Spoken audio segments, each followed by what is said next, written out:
जो स्ट्रेटेजी मैं आपको अभी दिखाने वाला हूँ उसे order block in an order block कहते हैं और ये स्मार्ट मनी कॉन्सेप्ट की सबसे powerful order block trading strategies में से एक है। अगर आप स्मार्ट मनी कॉन्सेप्ट में नए हैं तो आपको कुछ चीज़ें जाननी होंगी, जैसे order block, break of structure और चेंज ऑफ कैरेक्टर, जिन्हें मैं आपको एक्सप्लेन करूंगा। तो चलिए शुरू करते हैं ऑर्डर ब्लॉक से। ऑर्डर ब्लॉक एग्जैक्टली क्या होता है? देखिए, ब्लॉक का मैटर्स होता है ट्रांजैक्शंस का एक बहुत बड़ा और मैसिव लेवल। हम इसे लिटरली उस वक्त नहीं देख सकते जब ये हो रहा होता है, क्योंकि इस तरह के ट्रांजैक्शन सिर्फ इंस्टीट्यूशंस, बिग प्लेयर्स और मार्केट मेकर्स करते हैं। ये पर्टिकुलर स्ट्रेटेजी सभी फाइनेंशियल एसेट पर काम करती है, चाहे आप करेंसीज ट्रेड कर रहे हों, क्रिप्टो करेंसी ट्रेड कर रहे हों या स्टॉक्स ट्रेड कर रहे हों। तो देखते हैं और समझते हैं कि इस स्ट्रेटेजी को कैसे यूज करते हैं। तो चलिए ऑर्डर ब्लॉक को डिफाइन करते हैं और देखते हैं कि इसे चार्ट पर कैसे पहचाना जाए। रिटेल ट्रेडर्स की तरह हम इसे सिर्फ अपने चार्ट पर आइडेंटिफाई कर सकते हैं। तो यहाँ मैंने एक पर्टिकुलर ऑर्डर ब्लॉक आइडेंटिफाई किया है। ये एक बेयरिश ऑर्डर ब्लॉक है। हमारे पास दो टाइप्स के ऑर्डर ब्लॉक होते हैं, बुलिश ऑर्डर ब्लॉक और बेयरिश ऑर्डर ब्लॉक। अब हम इन्हें ऑर्डर ब्लॉक क्यों कहते हैं? देखिए, इस लेवल से प्राइस इस लेवल तक मूव हुई, वो आखिरी ग्रीन कैंडल जो इस रेड कैंडल से पहले प्रिंट हुई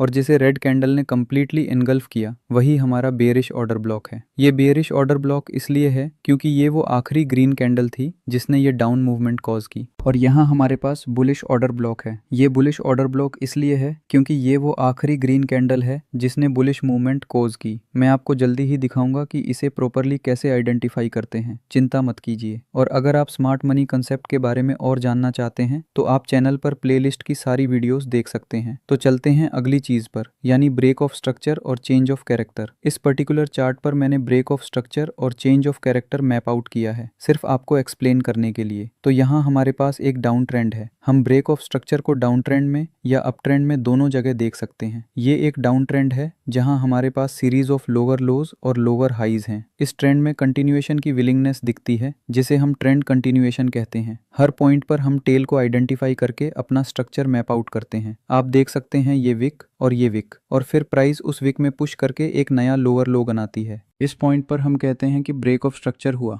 हम अपना स्ट्रक्चर विक्स को मैप करके आइडेंटिफाई करते हैं, और जब हम देखते हैं कि कैंडल की बॉडी उस लेवल को पुश करके तोड़ देती है तो हमें ब्रेक ऑफ स्ट्रक्चर मिलता है। फिर एक नया स्ट्रक्चर बनता है, हम विक्स मैप करते हैं, और जब बॉडी उसे पुश करके तोड़ती है तभी हम कहते हैं कि ब्रेक ऑफ स्ट्रक्चर हुआ। चेंज ऑफ कैरेक्टर, जिसे मार्केट स्ट्रक्चर शिफ्ट भी कहते हैं, बेसिकली इस पर्टिकुलर ट्रेंड से एक रिवर्सल होता है। जब आपका डाउन ट्रेंड हो और अचानक रिवर्सल आए और मार्केट अप ट्रेंड में टर्न हो जाए तो वो चेंज ऑफ कैरेक्टर होता है। यहाँ हमारे पास लोअर हाई था, हमने आखिरी लोअर लो से एक लोअर लो बनाने की कोशिश की, लेकिन हमने कुछ नहीं बनाया। असल में हमने देखा कि मार्केट इस साइड में टर्न हो गई और फिर उसने आखिरी लोअर हाई को टेक आउट कर दिया। देखिए, इस लेवल पर जो लोअर हाई बना था वो कंप्लीटली वायलेट हो गया, और तभी हम कहते हैं कि चेंज ऑफ कैरेक्टर हुआ। इस लेवल से हम जानते हैं कि मार्केट डायरेक्शन शिफ्ट हो गई है। तो यही है चेंज ऑफ कैरेक्टर, और वहां से हम higher high, higher low, higher high और हायर लो देखते हैं। हम एक डाउन ट्रेंड से अप ट्रेंड में शिफ्ट देख रहे हैं। इसे आइडेंटिफाई करने का तरीका यही है। इसका फुल ट्यूटोरियल आपको इसी प्लेलिस्ट में मिलेगा। तो चलिए उन चेक्स को गो थ्रू करते हैं जो हमें इस स्ट्रैटेजी को ट्रेड एंट्री के लिए यूज करने से पहले करने होंगे। सबसे पहली चीज, अगर आप इस पर्टिकुलर स्ट्रैटेजी को यूज करना चाहते हैं तो अपना एनालिसिस करें और अपना मार्केट स्ट्रक्चर आइडेंटिफाई करें। इसका मतलब ये है कि आपको ये आइडेंटिफाई करना होगा कि उस पॉइंट पर मार्केट कंडीशन क्या है, डाउन ट्रेंड है या अप ट्रेंड है, या फिर मार्केट कंसोलिडेट कर रही है। एक बार ये आइडेंटिफाई कर लो तो अगला काम है मोस्ट रीसेंट ऑर्डर ब्लॉक को मैप आउट करना। इसके लिए आपको दो टाइम फ्रेम्स चाहिए होंगे। पहला वो टाइम फ्रेम जिस पर आप ऑर्डर ब्लॉक मैप करेंगे, और फिर उससे कम से कम दो टाइम फ्रेम नीचे एक लोअर टाइम फ्रेम जो ट्रेड एंट्री के लिए होगा। मतलब अगर आप 4 घंटे यूज कर रहे हैं तो ट्रेड एंट्री के लिए 1 घंटे यूज कर सकते हैं। ये मैं आपको जल्दी ही दिखाऊंगा। तो देखिए, आप 4 घंटे पर अपना ऑर्डर ब्लॉक आइडेंटिफाई करते हैं और फिर ट्रेड एंट्री के लिए 1 घंटे पर जंप करते हैं। अगर आप 1 घंटे यूज कर रहे हैं तो ऑर्डर ब्लॉक 1 आवर पर आइडेंटिफाई करें और एंट्री के लिए 15 मिनट्स पर जंप करें। ये इसलिए करना है ताकि आपको परफेक्ट एंट्री मिल सके। चलिए एग्जांपल्स पर चलते हैं और मैं आपको दिखाता हूँ कि ये कैसे काम करता है। अगर आप ये चार्ट देखें तो सबसे पहले मैंने अपना ऑर्डर फ्लो आइडेंटिफाई किया, यानी अपना मार्केट स्ट्रक्चर आइडेंटिफाई किया। यहाँ ब्रेक ऑफ स्ट्रक्चर है, प्राइस इस लेवल तक रिट्रेस हुई, और फिर देखिए यहाँ क्या हुआ, एक ऑर्डर ब्लॉक। वो आखिरी बेरिश कैंडल यानी रेड कैंडल जो इस ग्रीन कैंडल से पहले प्रिंट हुई और जिसे ग्रीन कैंडल ने पुश करके ऊपर निकल गई, वो हमारा ऑर्डर ब्लॉक है। आप अपना ऑर्डर ब्लॉक ब्लॉक विक से बॉडी तक सब कुछ मैप करके मार्कआउट कर सकते हैं। यही तरीका है ऑर्डर ब्लॉक मैप करने का। जब आप मार्केट को इस साइड पुश होते देखते हैं, क्योंकि ये रेड कैंडल ही थी जिसने ये मूवमेंट कोज की, इसीलिए हम इसे बुलिश ऑर्डर ब्लॉक कहते हैं। तो ये स्ट्रेटेजी तब काम करती है जब हम ये होते देखते हैं और फिर हम एक्सपेक्ट करते हैं कि प्राइस वापस रिट्रेस करेगी और इस ऑर्डर ब्लॉक को टच करेगी। उसके बाद ही हम अपना ट्रेड एक्टिवेट करते हैं। ट्रेड को एक्टिवेट करने का तरीका ही इस स्ट्रेटेजी की असली बात है, जिसे order block in an order block कहते हैं। तो चलते हैं लोअर टाइम फ्रेम पर, जहां हम अपनी एंट्री आइडेंटिफाई कर सकते हैं। जैसा मैंने बताया, आपको 2 टाइम फ्रेम्स चाहिए। अगर 1 घंटे यूज कर रहे हैं तो 15 मिनट, 4 घंटे पर हैं तो 1 घंटे, डेली टाइम फ्रेम पर हैं तो एंट्री के लिए 4 घंटे चाहिए।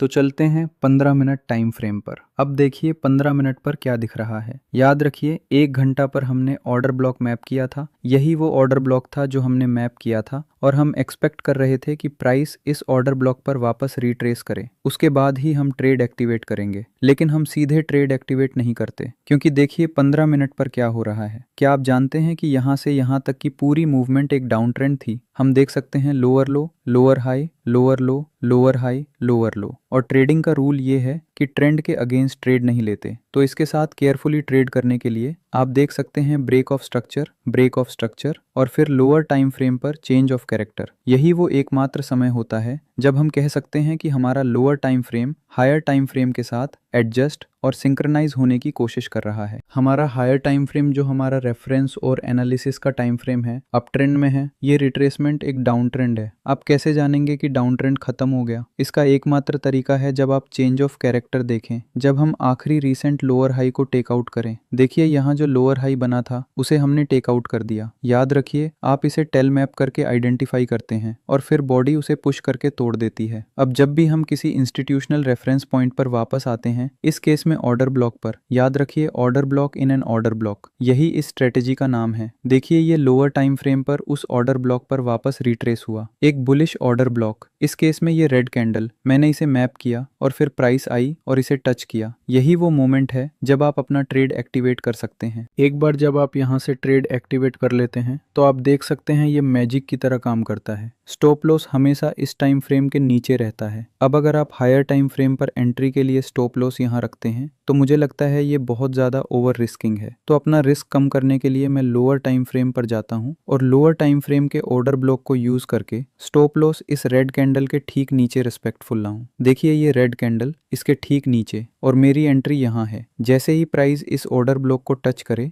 आप ऑर्डर ब्लॉक के आधे हिस्से को मेन थ्रेशोल्ड की तरह यूज करके एंटर कर सकते हैं। अगर आपके पास इस जैसा बहुत बड़ा ऑर्डर ब्लॉक है तो आप उसके आधे हिस्से का यूज करें, और अगर बहुत छोटा ऑर्डर ब्लॉक है तो बस उसकी टिप यूज करें। तो इस सिंपल इन्फॉर्मेशन से आप मार्केट में बहुत सारे प्रॉफिटेबल ट्रेड्स ले सकते हैं। चलिए एक और एग्जांपल चेक करते हैं। इस पर्टिकुलर एग्जांपल में हम देखते हैं कि प्राइस इस लेवल पर नीचे आई और फिर हमें एक ऑर्डर ब्लॉक मिला। ये लेवल हमारा ऑर्डर ब्लॉक है और ये भी एक बुलिश ऑर्डर ब्लॉक है। जब भी हम अपना ऑर्डर ब्लॉक मैप करते हैं, मान लीजिए हमने ये नहीं देखा, तो हम देख सकते हैं ये ऑर्डर ब्लॉक मैप हुआ है। प्राइस का वापस इस लेवल को टच करना ही वो जगह है जहां हम ट्रेड एंटर कर सकते हैं। लेकिन हम एंटर कैसे करें? हम कैसे जाने कि ये काम करेगा?